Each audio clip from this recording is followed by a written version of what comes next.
안녕하세요, 쇼킹TV입니다. 지난 3부에서는 감옥에서의 생활, 경찰이 발견한 증거들, 내연 여인 니키와의 수상한 대화 등에 대해 이야기했습니다. 마지막에 될 4부에서는 앞서 나눴던 모든 내용들을 종합한 크리스의 심정들, 수사관들의 사소한 궁금증 등에 대해 대화를 나누게 됩니다. 몇 시간이 되는 모든 녹음 내용을 다루려 했지만 나머지는 다소 지루할 수도 있고 앞서 나온 이야기들의 연장선이라 여기서 마무리하려 합니다. 이 자리엔 FBI 특별수사관인 그램 코더, CBI 덴버 지부 수사관인 태밀리, 그리고 사건 발생 후 최초부터 수사를 맡아왔던 프레데릭 경찰국의 데이브 바우마버 형사가 함께 자리했습니다. 이제 그의 마지막 이야기를 들어보겠습니다.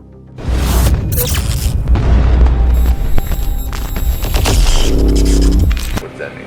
Like, I guess after the fact, there was like videos of her that she was like recording herself because she was like bipolar or something. I never do that, but there, it's like, and she would get worked up about nothing.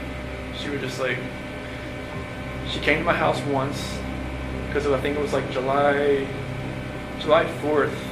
I didn't have to work that day, so I didn't like get up at like 4 o'clock and go home. And Shanann called me like 10 times in a row, and I didn't hear it because I was sleeping. And I was just like, and she was pissed. Shanann was pissed. And like I called her on outside, like, where are you at? Like, what? Like, I was like, I didn't have to work today. It was like, he called me at like 5:30. It's like, the kids want to talk to you at 7:30. I'm like I was sleeping. She's like, she just like, screw you, like like I don't know where you're at. And I went back inside. I told me, I gotta go. And she was just like, okay, are you coming back? I'm like, probably not. So wait a minute, you kind of lost me there. Were you at Nikki's place when Yeah. Shanann called you?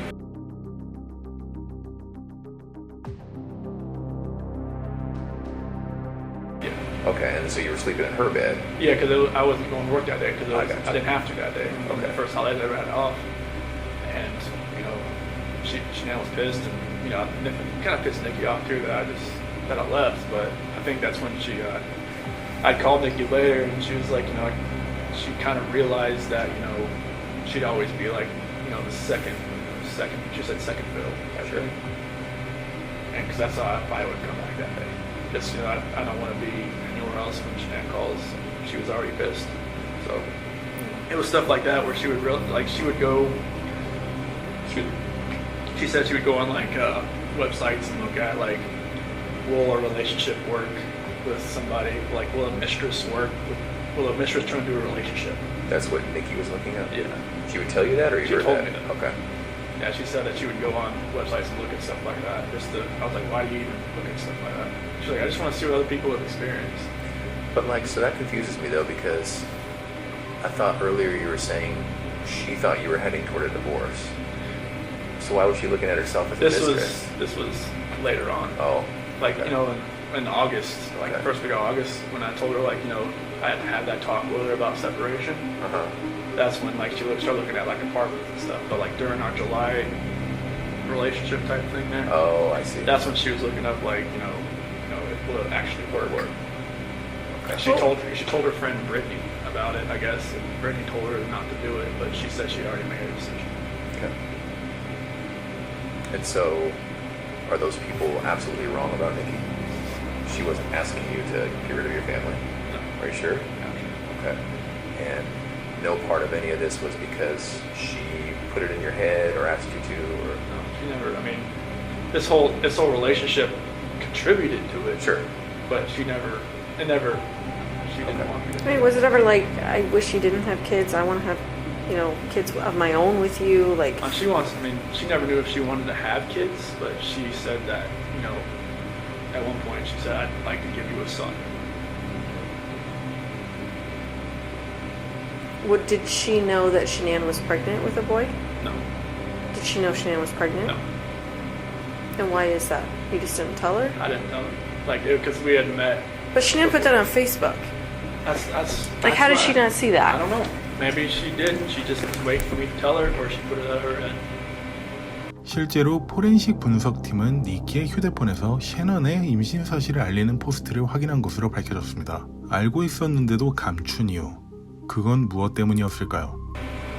Can I ask you a question? A lot of people think you named Nico after Nikki. So what was that? Nico was actually a name that Shanann liked. Okay. Shanann thought of that one? Yeah, I wanted to spell it like N-E-K-O. I thought it was like Nico that way. But she said N-I-C-O. And I thought it was like, is that like Nico or something? Okay. I guess Nico is more of like an Italian name. Italian, yeah. So, and like she did leave for, you know, my middle name and my dad's and all that. But like Nico is like, that's a name that she always liked. Okay. Did she name all the kids? Did she name Bella and Celeste? Yeah, Bella, because Italian means beautiful. Marie, mom's middle name. Celeste is her grandmother's name. Catherine's Shannon's middle name. 첫째인 벨라의 플레임은 벨라 마리 와츠였습니다. 방금 들으신 것처럼 셰넌 어머니의 미들네임을 따서 마리를 붙여준 것이고요. 둘째인 시시의 플레임은 셀르스트 캐스린 와츠였습니다. 셰넌 할머니의 이름을 따서 붙여준 이름과 자신의 캐스린이라는 미들네임을 따서 붙여준 겁니다. Did you have any input in their names? I liked them.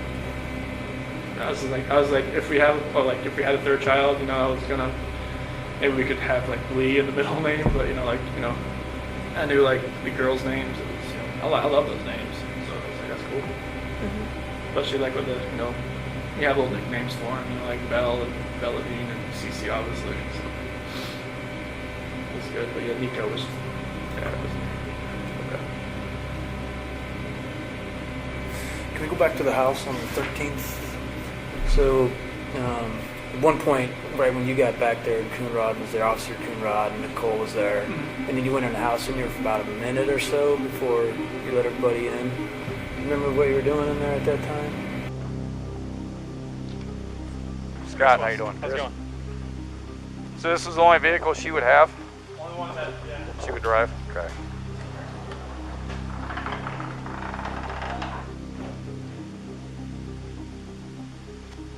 That's me. Yeah. Nikki, I'm getting you to my daughter's house. Mind if I come in, Chris? So I went into the garage, Right. and then I ran around and I opened the front door.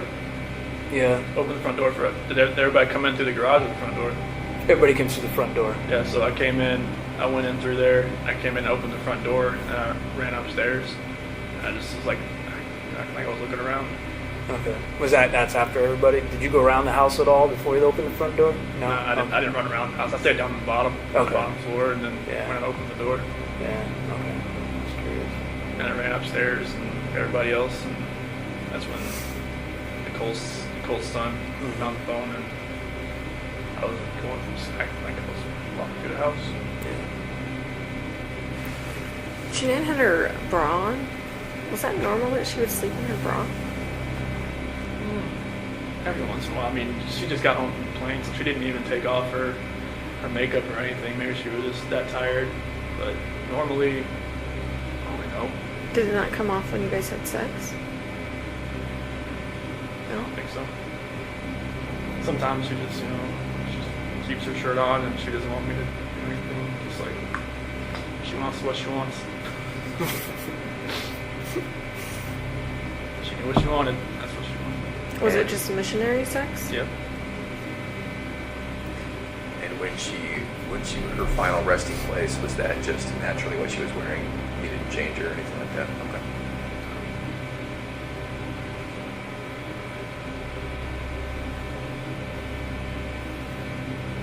Did you have to see any of that stuff? Pictures or anything? No. I asked not to. Okay. They said I could. I was like, no, I don't want. I've prayed for those hazmat workers that I'm sure it was hazmat, right? That had the. We were part of it. Yeah. And like, We were all there. We were all there. I'm sorry. I never wanted to see it. I just prayed for that. I'd rather have to be there. I never wanted to know what the aftermath was. And they said, like, you know, if this ever got like a preliminary hearing, that I would have to see him just to be prepared and not have a reaction, an initial reaction. But I was like, I don't want to see him.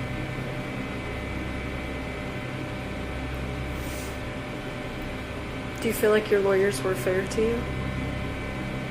Yeah. Yeah, I mean, they were my only human contact, really.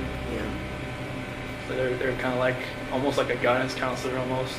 Yeah. Did you feel like you were driving the bus though, with your decisions you made? Yeah, or I no? was like, there's a lot of things I didn't really know what was going on behind the scenes. Like, Sure. maybe there was a lot of things they never told me. Like, like stuff that came out like afterwards, like the whole Nikki Kessinger article in Denver Post and all that kind of stuff. They told me like afterwards and everything, but it was. I always felt like anything I was telling them, they were gonna do. Like the whole taking the plea deal and everything. I told them that's what I wanted to do, and they asked me like, it seems like 100 times, are you sure you want to do this? Are you sure? Like, once you sign this, like, I guess like up until sentencing, I had the time to like back out, but like they always, even before we walked in the courtroom, like, are you sure? So yeah, this is it. Like, okay. They never told me this is what you have to do. Mm-hmm. They always just said, this is your decision, like, if you want to take this farther, and John said he was ready. He had all kinds of motions written and all kinds of stuff that were like really creative, and because he'd never been in something like this before, and he was ready to fight. And I was just like, I didn't want you to have to do that. Not for me, not for something that the story isn't true. Because it would just only gotten worse. Right. For everybody, for all three of you, for everybody that was involved in it. Are you still glad you did? Yeah, I mean, I never thought I'd be in prison the rest of my life, but like I don't want people to have to keep going through this every day of their lives, knowing that there's a trial hanging over their head, or I mean, if it ever got that far, I don't know. Yeah. But like, I didn't want people to have to relive it every day. Yeah. Did they have to ever see the pictures? Say that again. Did they have to ever see the pictures? Frank and Sandy and all that? No, they never saw it. They saw some things. They didn't see anything of that. Okay. Yeah, we shielded that from them. That's one. Like, I just didn't want them to have to see anything or hear anybody talk about anything or any part of it, or like anybody bash their daughter. Like anybody to ruin, like to hear what some of my friends had a negative impact on her from her, or like had a description of her that didn't match, something like that. I didn't want them to hear that either. Like, I didn't want them, anybody have to trash her memory. Like, I wanted them to know, like, she's a loving wife, she's beautiful, she always helped everybody else, all her friends, her Lucas friends, everybody. I didn't want anybody to take away what she did. We tried to get you to say that night. I know, but do you remember that? I remember. I was just like, I know you obviously weren't ready to say that then. I know. It's like, like after my dad left, we both came in like, all right, we got most of the story. Let's get to the true story. I'm just like, I just wanted to bang my head against the table. But in the end, I think you did the right thing. And even though it's hard to hear, because there's a lot of people who think you thought you did. You know, I think your whole life has been thinking of others, except for one brief moment. You know, I think you really did think of others when you made that choice. So I personally thank you, right? Because it would have been hard for the three of us to go through about this hard, and for everyone else about that hard, right? Yeah, it was anybody that was family or friends. Right. And, you know, just exponentially harder for everybody. Yeah. You did the right thing. 1부에서 4부까지 모두 합쳐 약 1시간 40분가량 되는 크리스의 인터뷰를 들어보았습니다. 어떤 분들은 이런 본인의 말을 들어보고 여전히 악마, 쓰레기, 사이코패스, 소시오패스라는 수식어를 붙이며 크리스를 나무라고 계실 테고, 간혹 어떤 분들은 사실은 저런 사람이었는데 순간 분노를 참지 못해 끔찍한 행동을 벌인 거구나 라고 생각하실 수 있을 듯합니다. 많은 사람들의 생각은 똑같지 않을 테니까 말이죠. 그렇지만 여러분들의 생각 중 공통되는 부분이 있을 겁니다. 그것은 니키의 입장을 들어보고 싶다는 것이죠. 이 모든 일은 니키와의 불륜으로부터 시작되었다라는 게 크리스의 주된 입장이니까요. 다음 시간부터는 크리스의 내연녀인 니콜 캐싱어, 애칭으로 니키라고 불리는 그녀의 최초 경찰 인터뷰, 두 번째 경찰 인터뷰 등을 다뤄보도록 하겠습니다.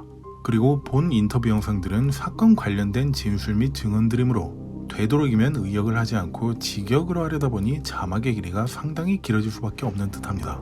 보는 분들 중에서 자막을 읽는데 너무 빨리 지나가서 불편하다고 느끼는 분들이 분명 계실 듯한데 더욱 분발하도록 하겠습니다. 사건 사고 관련 영상들은 여러분들의 후원으로 제작됩니다.